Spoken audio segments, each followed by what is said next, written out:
Hey there, Icarus here, and welcome to... this isn't Doing Odd Madness, what the f***? Once upon a time I used to have a series on this here channel called So I Tried, which was more geared towards previews, demos, first opinions, that kind of stuff. And you know what? I'm happy to say it's back, baby! And as for first order of business, I'm happy to say that I had the opportunity to check out a preview build of upcoming FPS mouse, PI for hire. Now, I don't really need to tell you what's particularly unique about this one because you can see it right there on the screen. But for those out there that need me to spell it out for them, this is a Noir-inspired black and white FPS where the protagonist is a hard-boiled private investigator that also happens to be a mouse. Also everyone else's mouse.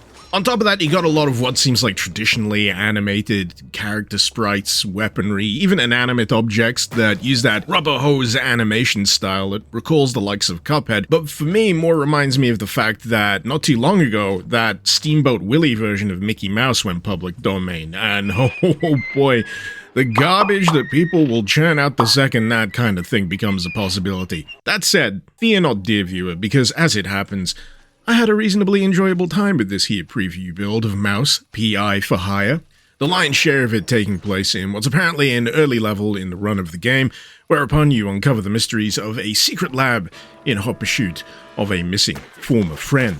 The opening action has you in search of an entrance to the secret lab, whereupon you can get to grips with a few of the movement elements here. This in fact includes a stamina bar because you can carry out actions such as double jumps, allowing you to cross gaps, which helpfully have a little bit of white paint on there just in case you don't know what direction to go. And you also get a little bit of breathing room just to appreciate some of the animated HUD elements here, which are just friggin' delightful. I also like the kind of wibbliness of the gun sights as you move. It's just a real fun touch. Not to mention, whenever enemies appear in an area, you get like a distinctive classic musical sting. Same goes for when you've dispatched all enemies in an encounter, a bell ringing out to signify the end of that round of combat.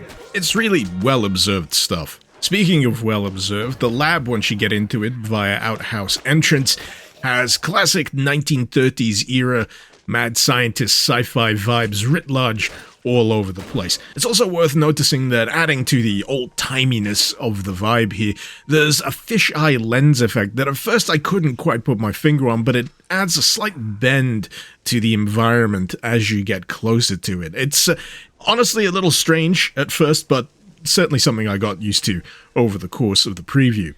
Fun fact, you can even dial in how old-timey and scuffed you want this game to look in the main menu before you jump into the action. I wanted things to be a little cleaner, for clarity's sake. But anyway, you'll be running into a host of cultists while you're doing some exploration down here. This is where the combat gets a little bit more time to shine, and that stamina bar comes a little bit more into focus, what with the ability to dash. Certainly a lot more movement in here than I initially expected, and outside of the more incidental combat as you're just exploring rooms and corridors, you'll get these bigger, more arena-style areas that encourage that style of movement in order to keep on top of your adversaries.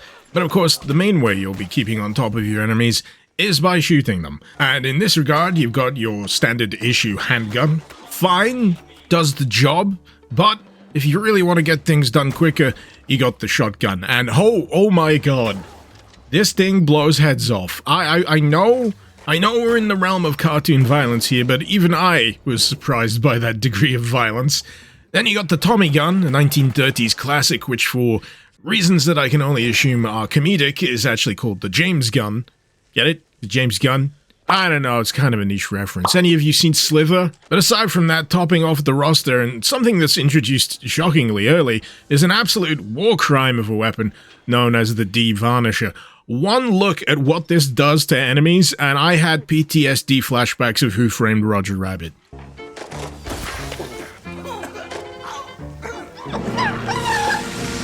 All in all, though, a pretty robust collection of weaponry that seems to do well against most enemy types that I was up against here. Some of them do feature shields, which makes them a little bit more difficult to take down, but if you land a good kick, this can put them into a little bit of a stun state. And if you feel so inclined, you can also resort to good old-fashioned fisticuffs. Did I mention the dynamite? You can also chug dynamite. Health is recouped by chugging these bottles of medicine, of which I really like the animation for, but on the go, if you don't want to have to find a cabinet or pick a bottle up in the wild, you can also have a dedicated store of cheese on your person, which fulfills a similar purpose. All in all, though, I thought there was a nice balance of action and exploration throughout the course of the secret lab level here. There's a smattering of light environmental puzzling to be done here, a few switch flippings and wall detonation things. But one of the things I enjoyed most outside of combat here was the lockpicking, because it's done by our character here sticking his tail into the padlock and essentially navigating it around this variety of setups where you have to make sure you don't double back on yourself by accident and get all those pins pressed out the way. It was a fun little diversion. I really liked it. There's also an interesting boss encounter that comes in kind of 3 parts throughout the course of this level. You're essentially fighting prototypes of this robot that get a little bit more complex up until that final encounter, whereupon all of the tricks are thrown at you and you gotta remember how to best deal with them. But it certainly does bring your dash mechanics, your ability to move swiftly, back into play.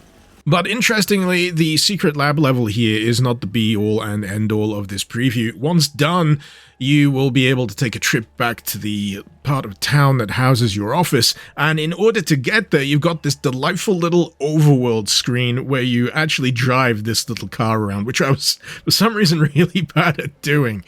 Happily, you aren't just restricted to heading straight to the office either. You've got this little city block to explore here, and an admirable host of what I can only describe as scrungly-looking characters. But yeah, you can check in with a local reporter at the diner, and you can also head to your own personal back alley weapon upgrade mechanic, which displays an interesting path forward in terms of upgrades. It'll be interesting to see how these weapons develop over the course of the full game, but sadly, you only really get to play around with the base version of these weapons during the preview.